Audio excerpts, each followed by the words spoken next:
So when has it ever been okay to take the law into your own hands?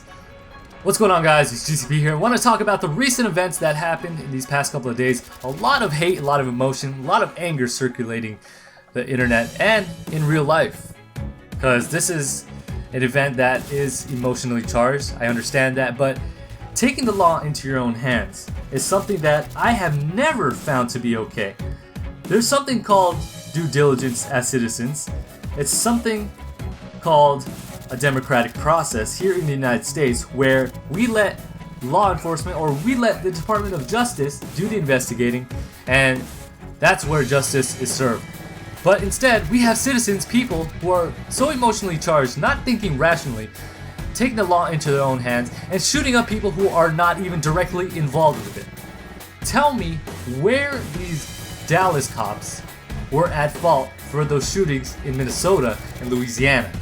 Doesn't make any sense. And first of all, I do want to give my thoughts and prayers to the Sterling family and the Castile family, and also obviously the victims of the Dallas shootings, those cops who lost their lives as well. All lives matter and all life is precious. But again, becoming emotionally charged and just acting in haste, taking the law into your own hands, has never been okay.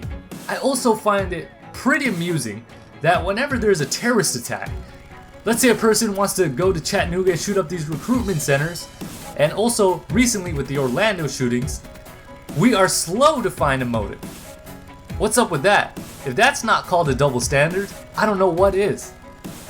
Instead of thinking unrationally and start spitting out hate and immediately pointing out fingers that, oh, this is a race issue, we should cool ourselves down, figure out what were the circumstances that led up to these events, and figure it out from there.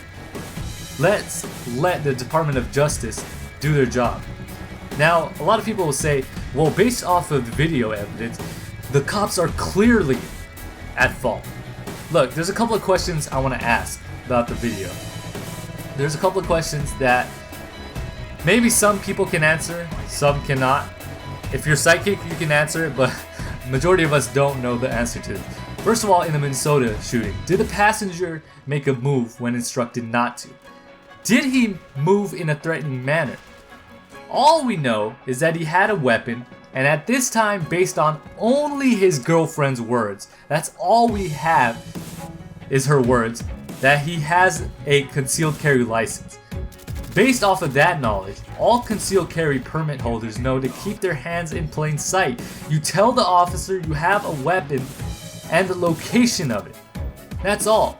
I don't know if what the person did to, or what led up to the cop shooting this person, he may as well have done exactly what his girlfriend said.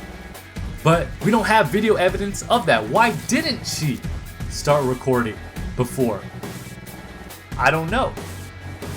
In the case of Sterling, we don't know what were the circumstances that led up to the cop shooting him point blank in the chest. We don't know. But if the DOJ, Department of Justice, does their investigating and finds that these cops are at fault, then they should be prosecuted, of course.